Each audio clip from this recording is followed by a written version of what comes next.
Welcome to another episode of the STR Sisterhood. I'm your host, Stacey St. John, and I am so glad to be spending some time with you today. So thank you for inviting me into your day, your home, your ears, wherever you are. Thanks for including me. All right. Now, before we dive into today's conversation, I want to share a quote that I recently read that resonated with me. And it says, I learned to always take on things I'd never done before. Growth and comfort do not coexist. Those inspiring words come to us from former CEO of IBM, Ginny Rometty. All right, my friends, today we are sitting down with Brittany Haley, and we are learning all about how she has scaled her short-term rental business to managing over 40 properties. If you are looking to grow, you are definitely going to want to listen closely. So without further ado, let's dive into my conversation with Brittany. So today we are here with Brittany Blackman, and we are going to have such a fun conversation about brand and brand consistency and how that plays into your short-term rental business. But first, let's just start off and get to know you. First, Brittany, talk to us about who you are and where you're located. Yeah, absolutely. And so I'm in Destin, Florida, in the Florida Panhandle. And we currently manage 30 properties under Breathe Easy Rentals. We've got a mixture of houses and condos. And for those of you who don't know, Destin, Florida is a very highly competitive market. So I'm always on my toes. I can imagine always on your toes, but with sand in your toes, because you are in one of the most beautiful beach areas in the country. Oh my goodness. Amazing. I'm curious, how did you get started in the world of vacation rentals and short-term rentals? So I am actually originally from Georgia, and I came to Destin on spring break when I was in high school, fell in love with it, and a couple of years later wound up moving here. So I say that because I had no idea what vacation rentals were. And I had a couple, odd-end jobs and was looking for a change, came across a reservationist position. And I was like, man, I have no idea what a vacation rental is, but this sounds fun. Let's try it. And so I got the job, and little did I know, 13 years later, how much fun we'd have. So I worked at that agency for, I guess it was a little over 9 years. Started as the reservationist, and then wound up working very quickly into being their ops manager. And stayed in that role for a while, had the dream that I really wanted to have my own business. And the stars were not aligning there. And so in 2020, I decided to take the leap and go out on my own and start my own company, which again is Breathe Easy Rentals. Amazing. And I know we're going to talk about brand consistency, but I just want to dive into that a little bit because, first of all, having the courage to leave your W-2 to start your own business is not for the faint of heart. I'm curious, what was that transition like for you? And did you find yourself ever questioning your decision? Absolutely. But I would say it honestly was more of a roller coaster of emotions, because when you don't realize it, but when you work with a team or when you're an employee, you're kind of surrounded. When you go out on your own, it's typically just you. And so you literally wear all the hats. I know a lot of people in this industry joke about that, and it's very true. But when you start your own business, you are wearing all of the hats. And that, I think it can be lonely. That was the hardest thing. It was nice not having a boss to answer to or anybody, but then you're questioning yourself, and am I making the right decisions? And you're kind of just on this like highway that's just wide open. And so, I think that probably boils down to, do you have the passion in what you're doing? And if you have that passion, you'll stay moving forward. But yeah, I mean, it was definitely a little bit of a bumpy ride initially, but I wouldn't take it back for anything. I mean, it's been absolutely awesome. That's so cool. So cool. Yeah, I think a lot of people obviously have a dream of, leaving a W-2, starting their own business. And for me, it was never something that I questioned. And I had a strategy. I built a strategy for leaving my W-2. And so by the time I actually gave that notice, it felt like the weight of the world had been lifted off of my shoulders. But that being said, there are still bumps in the road and twists and turns that I never would have anticipated. For me, having a community around me has been incredibly helpful. I'm curious what has been helpful to you. I would say making those connections years ago with people in the industry. I love the conferences just because of the networking. And I truly believe that. I mean, you can go to conferences and you can talk to, a few hundred people and leave and not have that connection. But if you can just find a couple people to make them be your friend, and that's who I relied on. There's, I could probably count on one hand people that I'm going to call immediately in this industry. And so, just having those, like, I call them silent cheerleaders, just having the silent cheerleaders all around, on the vendor side, seller property managers, that between that and then just my family, that was honestly, what I needed anytime I would hit a rut, or even when I was thinking of making the decision of going out on my own, and being able to hear just somebody else say, "Hey, I understand, I support you," was pretty much all I needed. Mm-hmm. I love that. I love that. And I'm curious, when you were in your ops role in your W-2, talk to me about, was branding or brand consistency ever on your radar, or did that really come into play after you started your own business? Good question. So I, oh man, when I was in that role, we did not have the same logo. We had like 3 or 4 logos, and it was different colors, and like we didn't know who we were. And so I would say at that point it was just very surface level of, like, it was a big company. When I started, we had about 40 properties, and then by the time I left, we were up to over 100. And so, it was like, hey guys, like, we've got to have the same logo that gets applied to everything, the same color that gets applied to everything.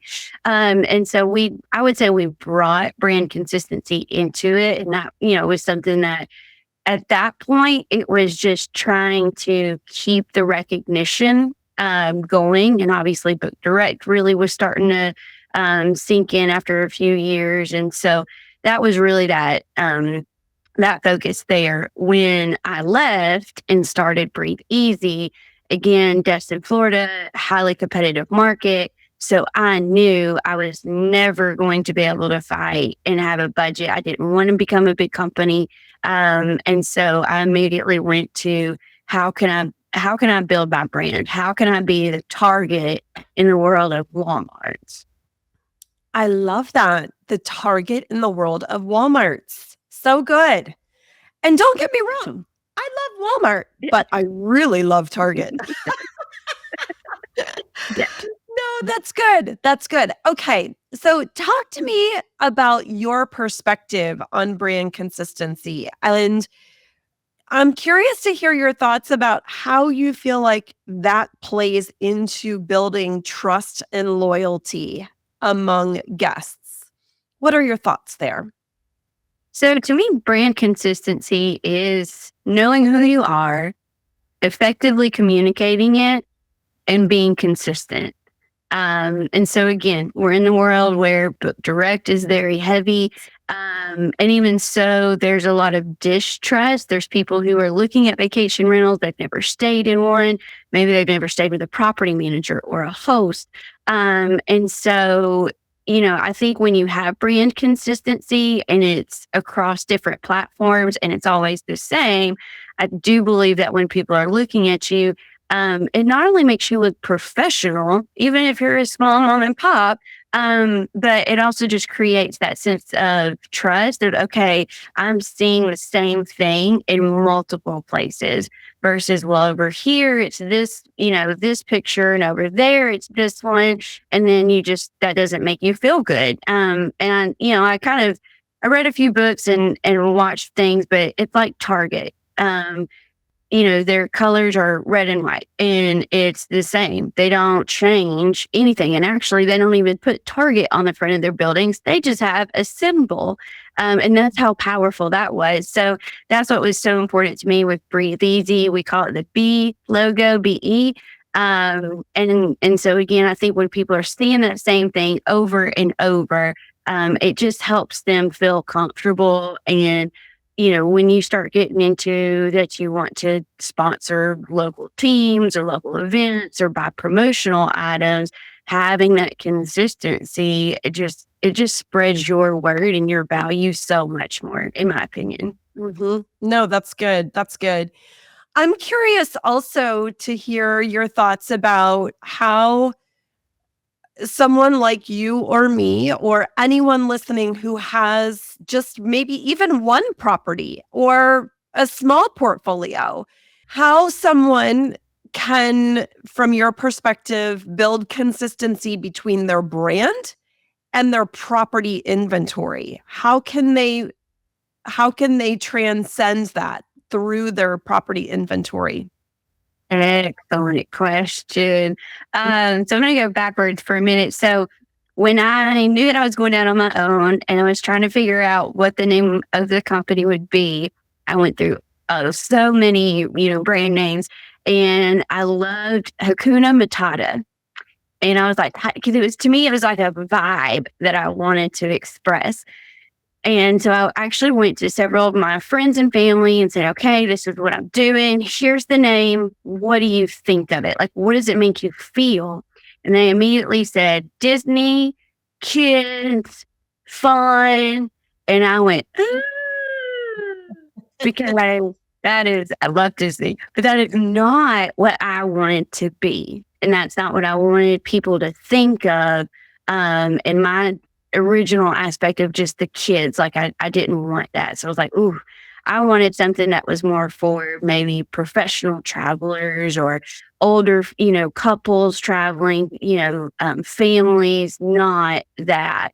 And so I think a lot of it was just knowing what I wanted to be known for and what I wanted to market for. And so then a few days later, I was taking a shower and Breathe Easy popped into my head. Best place for ideas.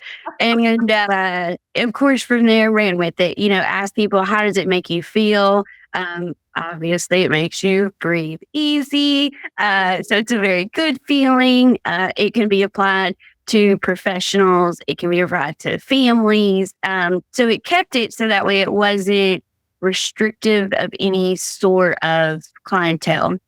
So that's kind of, my suggestion, to someone is, if you have one property, name your property, or, if you're going to run it as a business, then deciding what that brand name is. But I think to me, how do you want people to see you? How do you want them to feel? And then from that, knowing what your client base is and knowing what your standards are from that brand. So, on our website, we have like a property management page for when owners come to us. And so we have, I would say,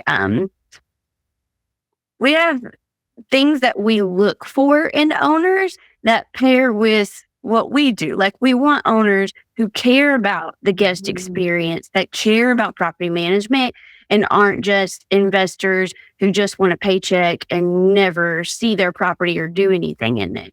We want our properties to be beachfront, them to be very well taken care of. So in having that brand and articulating that well, when you're looking at property, adding properties, adding owners, helping other friends out, does that mesh with, what you're wanting to do? If it doesn't, then is it necessarily the right step? Do you want to be the person who just takes on anything and everything? Or do you want to, carefully build your business? And that's a decision that everybody has to make. There's advantages and disadvantages to both sides. Yeah.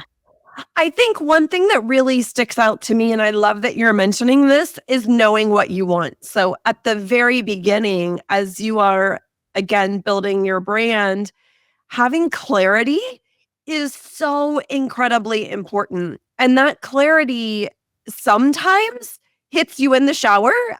Sometimes it takes a while for it to percolate and marinate, and that clarity, or you begin to become more clear on what your focus is for your brand.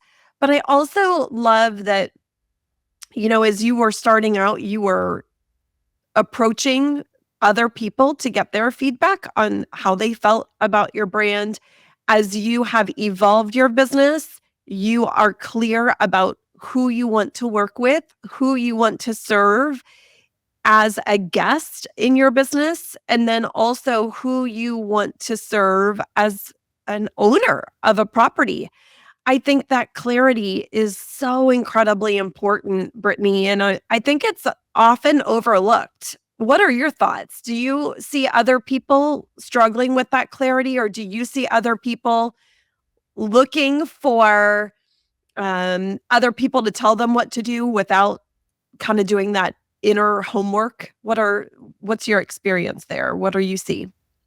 I think the biggest thing that I've experienced and see others is that sometimes you don't know what you don't know. And you don't know until you've been through it. And so, with that, I think initially, one thing that I did that I think is helpful is in your market, whether again, you're on your own or you're looking to bring more properties on, look at your competition, go onto their websites. I surfed so many property managers' websites, both locally and, across the nation that I knew.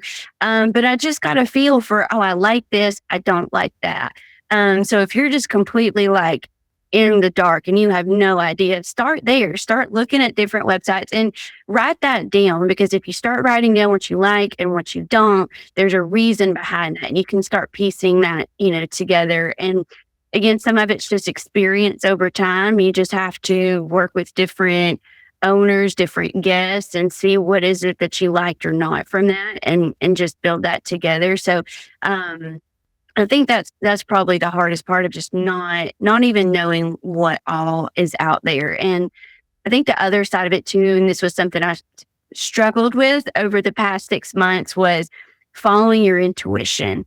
And we had a couple owners come to us, and I just had this funny gut feeling, and I was like, Brittany, but they're checking the boxes, they're falling in, and it'd be great properties to add. But there was just something in that was off in both of the specific situations. I let the owners know that I just don't know that we're the right one right now. And I was really hard, but I'm really glad that I did it, because you've got to listen to your gut. Yes. Oh my goodness. So many people don't know this.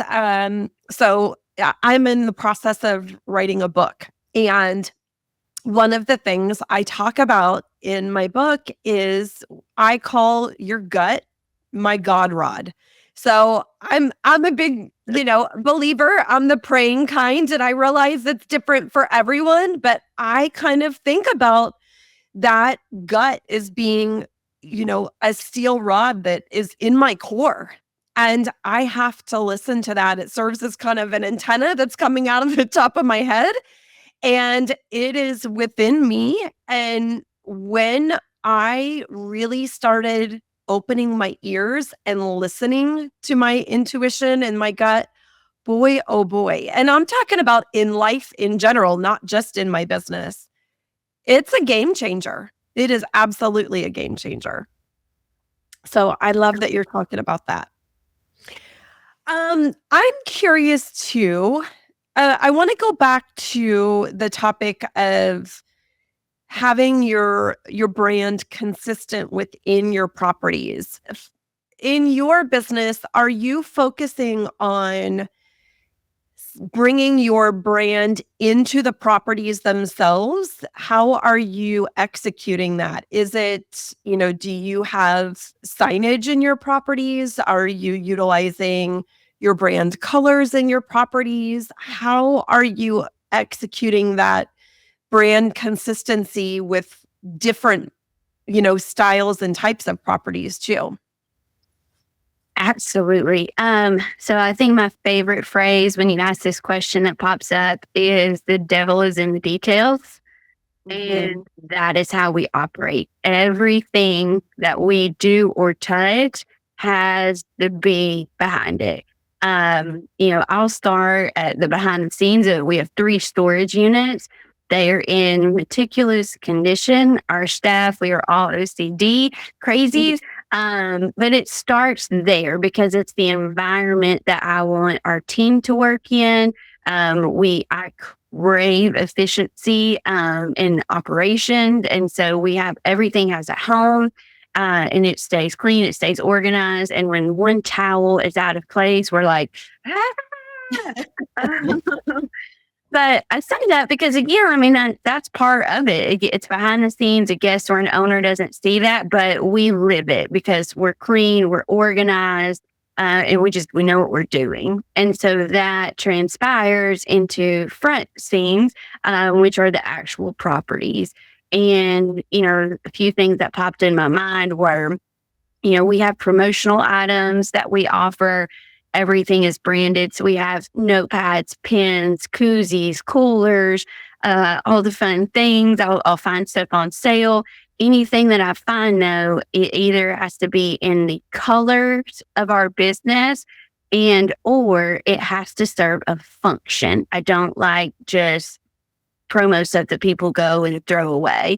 And I bring that up because that is brand consistency to me. I want functional things that mean something to people. We even have dish scrubbers that you can put the Dawn soap in and scrub, and that we have those logoed. So all sorts of again functional things. Um, a little bit more surface level in the property, again, still paying attention to the devil in the details, the amenities that we provide, how we place the amenities is important. They're not just thrown on the countertop or in the cabinet out of the way. When a guest walks in, they can see, oh, somebody's been here and everything is, straight and organized because I want them to feel like someone took the time to walk in here, again, instead of just kind of tossing things everywhere. And the last thing I think that we do that I love is I was very focused on trying to bridge the gap between a hotel experience of standardization versus a homey experience of vacation rentals. And so, in the way that we make the beds, we have our sheets on. We have lightweight spreads that are folded halfway. So when you walk in, you can see that there's white, crisp linens on the bed. And then at the end of the bed, we have baskets. And in the baskets, we roll all of the bathroom towels and put them in there very cute like. So it kind of looks like a spa and it brings in that consistency. So again, breathe easy. I want people to feel relaxed. I want them to feel like they're at home, like they know what the experience is going to be like from people are used to hotels. And so again, it's just every little touch point that you have. Maybe we're crazy. We leave a couple lights on. I'm afraid of the boogeyman, so we leave a closet door open. And the truth behind it is that if you're a woman and you're traveling and you have your children, there is nothing scarier to me than walking in and there's all these closed doors and the lights are off and you've never been here and you're like, what's behind door number 1? What's behind door number 2? And so I just don't want that. I want them to walk in. I want the lights to be on. I want them to feel like they're at home and they can see anything. If a door is closed, it means you shouldn't be in there or there's cleaning supplies. Right. Right. So do you leave all the closet doors open or just one closet door as they're walking in? Every closet door, mainly in the bedroom. So again, if it's like a utility room, we don't, but the door to the washer and dryer is open so they don't have to search for the washer and dryer. And then every bedroom closet has at least one side of the door left open. Interesting. That's a really, really interesting nugget. And I've never thought about that, but it is very true that when you're, obviously walking into a new space, you wonder what's behind the doors, number one. But then number two, the boogeyman could be hiding in those closets. So it's good to know that he's not there. That's so great. Okay, so I want to go back to some of the logoed items that you leave in the property. Besides the dish scrubber that you have that's functional, of course, what other types of items are you leaving within the property that have your branding on them? So the most consistent is we leave a bag of some sort. We're on the beach, so we do try to do cooler bags when I can get those at a good price. And then again, we have a notepad and pen because you get to a property, it's probably not there. You need to write stuff down. We've got koozies so people can keep their drinks cold. So those are, I would say, kind of the staple items that are always a given. And then just if I find something else on sale. So I use two providers. I use Beach House logos. And then I also use a website called For Imprint. I love For Imprint because they have a tab on there that's called Steal a Deal. And so I love a deal, y'all. So they have promotional items and you can go on and you can put a quantity in. It ranges per item. It can be 50, sometimes it's 200, minimum. But you order something and you can actually basically have a little bidding war with the computer for a minute.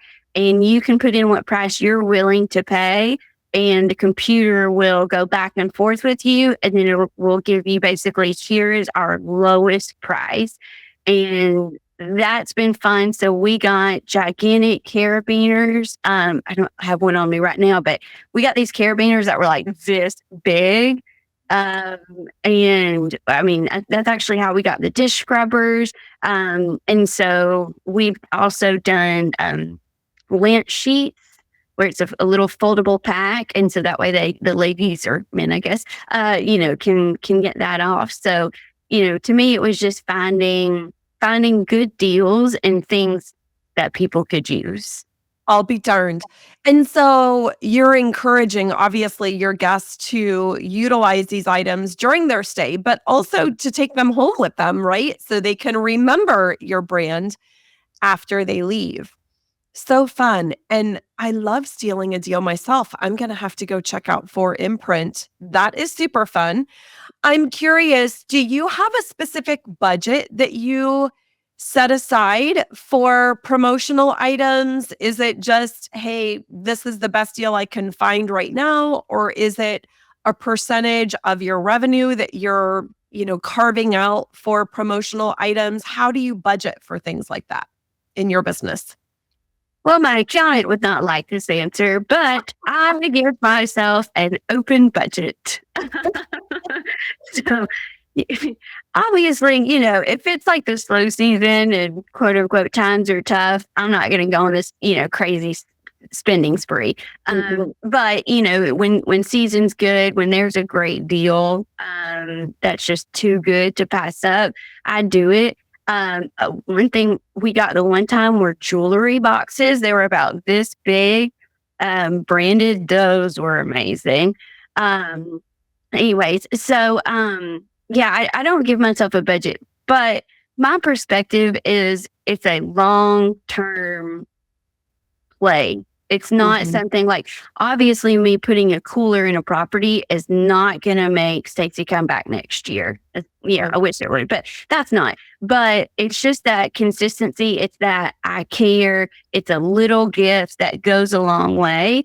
And so that's where my view is again, in the long run, am I taking care of people? And, I heard this from a friend once and it really stuck, that in what we do in short-term rentals, if you treat everybody who comes in the door like they're your best friend coming to stay with you, that will create a sense of loyalty that can't be beat. And so that's it. Like, if your friend is coming to stay, maybe you're going to, I don't know, get them their favorite chocolate or something little to be like, oh my gosh, I'm so glad you're here. So that's just kind of what we've tried to take into Breathe Easy, but at an affordable cost. I know some people who do big lavish baskets and, all this and that. And that's really cool. And that's great for the people who can't afford it, but we don't. I think our average spend is probably less than $6 or $7 with all of those items that we provide on a consistent basis. It's not a lot of money, but it goes a long way. And we had a guest about 2 weeks ago that was like, they checked in and like, oh my gosh, we love the cooler, but the zipper is broken. Is there any way we can get another one? We're like, absolutely. You want 5 of them? Hand it up. We got friends. Yeah. That is so great. I'm curious, has anyone ever mentioned during a repeat booking that they've used your promotional items or appreciate your promotional items? Or is that just kind of an under or an unspoken assumption, shall we say, if you get a repeat booking? It's a good question. I don't know that anyone has, again, like specifically turned around just because of that. But I will say that they do like it, and they appreciate it. So one thing that's coming into my mind, it's kind of going to go a little bit off topic, but hopefully with a purpose, is also being careful what you choose to provide and can you continue to do that. So back when I was at the other company, and this was unbeknownst to me, lesson learned the hard way, they had just come out with these spice jars, and it was probably like 6 different spices, paprika, salt, pepper, different things like that. And they were branded. You had your logo on it. And of course, the goal is that people took it home. And they were expensive. They were probably at least maybe $6, $7 a spice jar. But we did it. We're like, okay, let's try this. So we did that year one, or in the first year. And then the next year, we couldn't afford it. They were big, trying to store them somewhere. And just the operational side of it wasn't there. So we decided to stop doing it. I will tell you with that, the amount of guests who said, well, last year we came in and y'all had these cool spice jars. But what we said too was like, well, we didn't get any feedback. Nobody said anything about them. And so we didn't really feel like they were worth that value that we had invested. And so we're like, we just had to stop. And they're like, oh man, we really appreciated it. And I'm still talking about it, so I feel bad, but be careful, like of what you are providing, because if you do have people coming back, what is that expectation? Or mix it up. For our repeat guests, on top of the promotional items, for our repeat guests, we'll either do a bouquet of flowers. We'll go to a local bakery, get a pack of cupcakes for them, just some sort of little gift too. So a charcuterie board. I mean, we try to mix it up so that way they feel taken care of, but it's not just an expectation either. And that's a very fine line to wobble between. Yes. No, that really brings up a great point, because if they have a level of expectation that they're going to receive a specific item or a specific product, and then you don't deliver, it can be a huge letdown, and it could make them choose another provider the next time they come to visit. So that's a really, really interesting point, is We don't want to wow our guests one time and not wow them another time. Really, really interesting. And I think it is also uh, interesting to hear that when the spice racks stopped being delivered, folks had feedback at that point. And I'm curious, how many times we are maybe taking for granted all the little things that we do to make our guests feel special, even though they're not necessarily called out in a review. That is what drives that loyalty, the repeat bookings, why people stay with you year after year after year. So good. So good.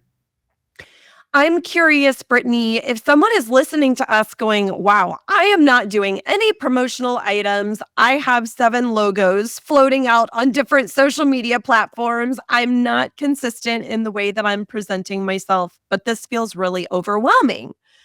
What would your advice be to them about, where they should start and where they should focus on first?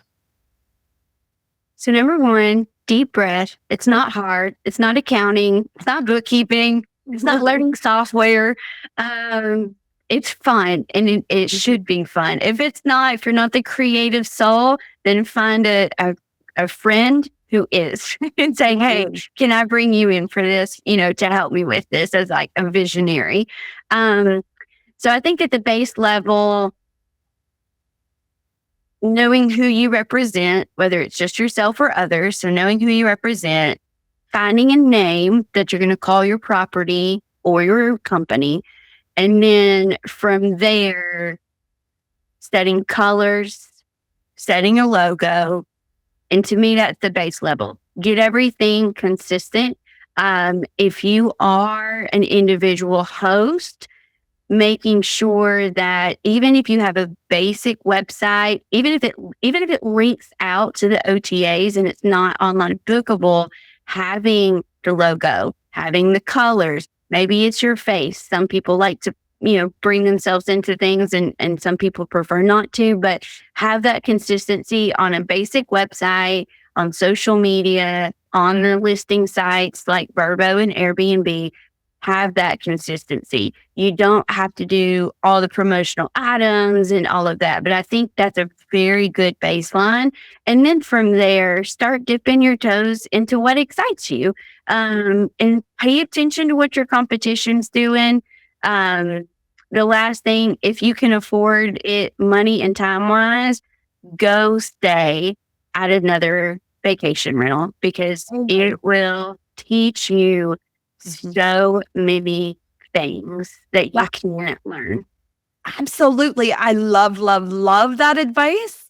If you don't have the resources to go and stay at a competitor's vacation rental, one of my other favorite hacks is to find another vacation rental that's listed for sale and have your real estate agent take you to go tour that property.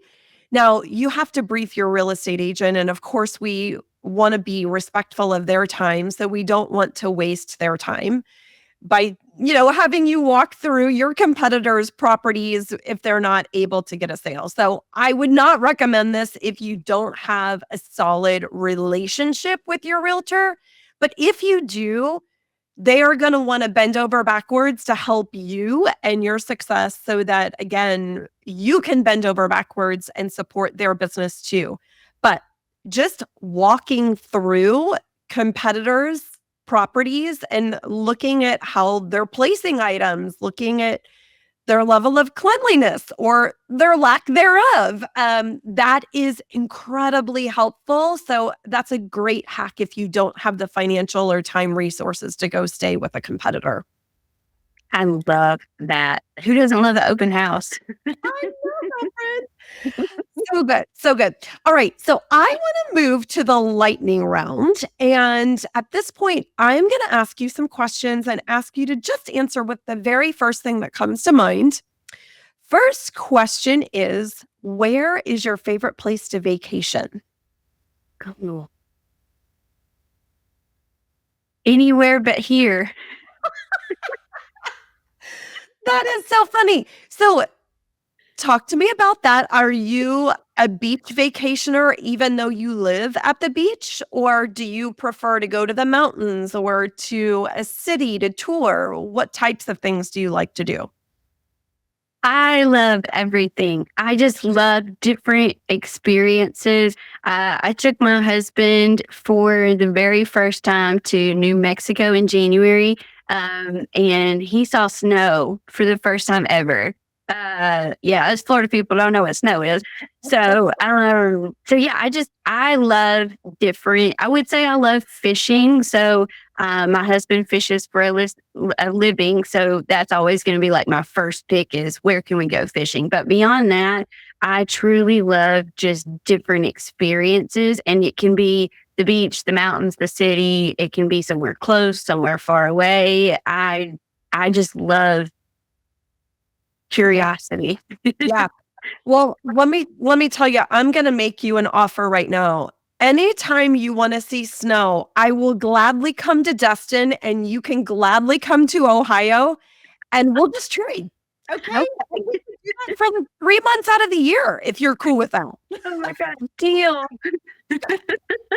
Oh, that's so fun. All right. What's one place you've never been that you want to visit? Wyoming. Wyoming. Now that's a really interesting place. Talk to me about that. It's just so far away from Florida. Um, just I envision it being like wide open spaces and all these big animals moving around. Again, when I go on vacation, I don't really have to have an agenda. Like it's not about doing all the things. It's just about like getting in the car and driving around, and that excites me. So I love Destin, Florida. We do have the world's best beaches, but we are a tiny little area of land with a lot of infrastructure. And so, again, never been to Wyoming, but I just imagine it's complete opposite of that, and that Yeah. excites me. So fun. Okay, cool. Well, when you take that trip to Wyoming, I want to see pictures. So, What's one thing you know now that you wished you knew when you started out in the short-term rental space or maybe when you started your business? what a great one.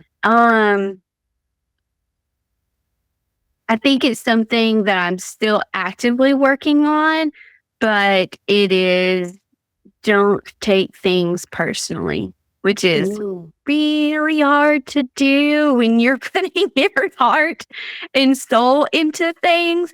But it will beat you up and spit you out if you don't put barriers up and protect yourself. And so there's been a lot of just self coaching of, you know, Brittany, did you do everything that you could have done? How could you have handled it differently? And that goes for me and my team that I have, and trying to, train them on that. Like, have we touched everything and said everything that and tried every possibility that's out there? But that's again one of the hardest things is that I feel like in hospitality, we're putting our heart out Mhm. there, and people don't really realize that. Like the guests coming in and sometimes the other owners that are choosing to work with you, they don't realize how much of that heart is in there. And so you've got to protect yourself and have that little self-talk with yourself when it's needed, because it can be hurtful sometimes. Yeah. Yeah. Absolutely. I think that's a great call out. I actually have a student inside my accelerator program right now that is going through something very traumatic in her short-term rental business. And I know she's really struggling because she has poured her heart and soul into this specific property. And I won't obviously go into details, but she's taking some time to rebuild and build up those barriers because I think that this has been a tough lesson for her that, you know, to your point, not everyone is going to have the same level of appreciation for all of your hard effort and hard work. And so we can't expect that of other people. And that's a hard lesson to learn sometimes. It is. And I would attach one thing to it that, again, it's a very fine line of wobbling between, but remembering that this is a business. Mhm. And that's, yeah, I'm just going to leave it at that. You've got to remember that this is a business. And if you're going to manage other people's properties, you also have to set that expectation for them that it doesn't feel like it because it's your home, but it is a business, and there is a difference between it. And at the fundamental core, that's what you've got to remember. Yep. So good. All right, next question. What is the best piece of advice you've ever been given? Cool. So I think for me, it would be, as much as you probably don't want to do it, get your numbers in line, and your bookkeeping and your accounting from the beginning, if possible.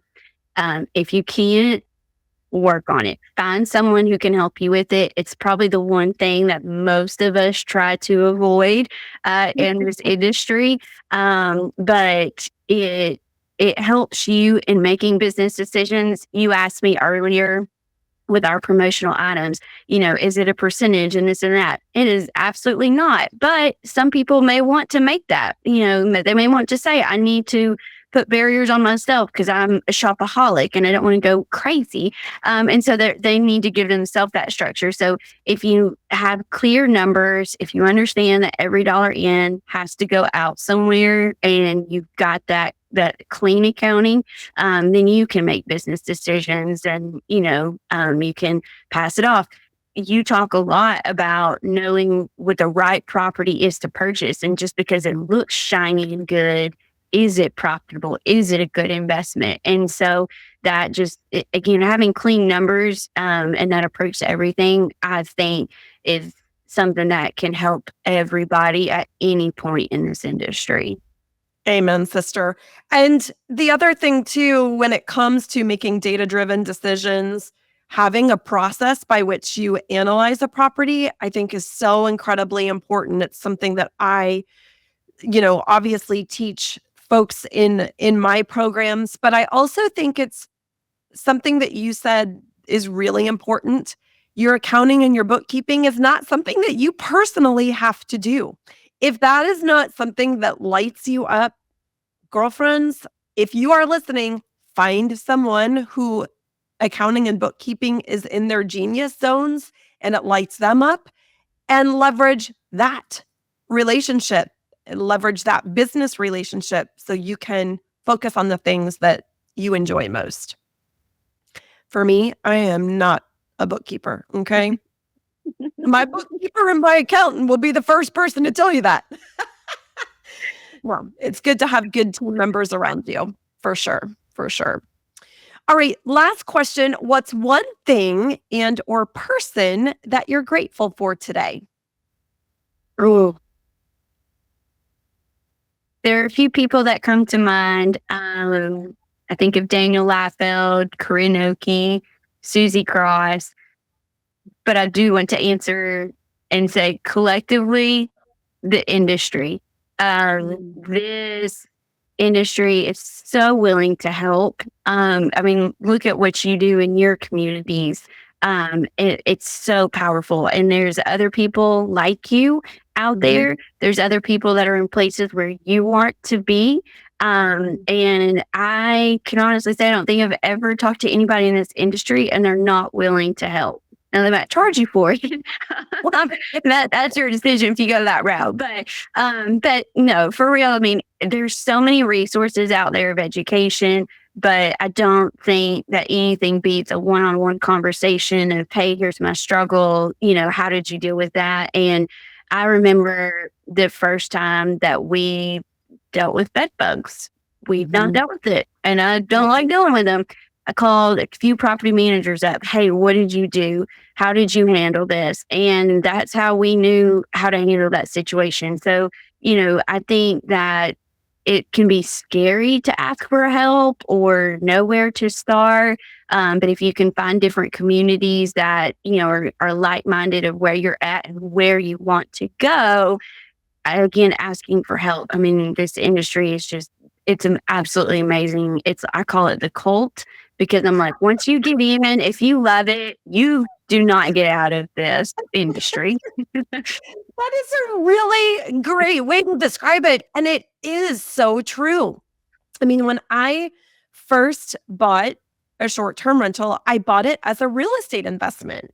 I bought it as an investing strategy. And then I discovered, oh my gosh, number one, I freaking love this. It is so fun. And number two, there are nice people everywhere. And so I love that answer that collectively the industry, because I think to your point, there are so many industries that are cutthroat and that don't lean in to help one another. And this is a really, really special industry that is unlike any other. So good. Brittany, this has been so fun. I'm curious if someone is listening and they're like, I need to find out more, or I want to take a trip to Destin and I want to stay with Brittany. Where is the best place for folks to find you online? Absolutely. So our website is breatheeasyrentals.com. And then I personally am on LinkedIn and Facebook. And then, of course, our Breathe Easy accounts. We use Instagram and Facebook very heavily there. But everything's either Breathe Easy Rentals or Brittany Blackman. Consistent. Consistent. So good. Thank you so much for being with us. Thank you. It was fun.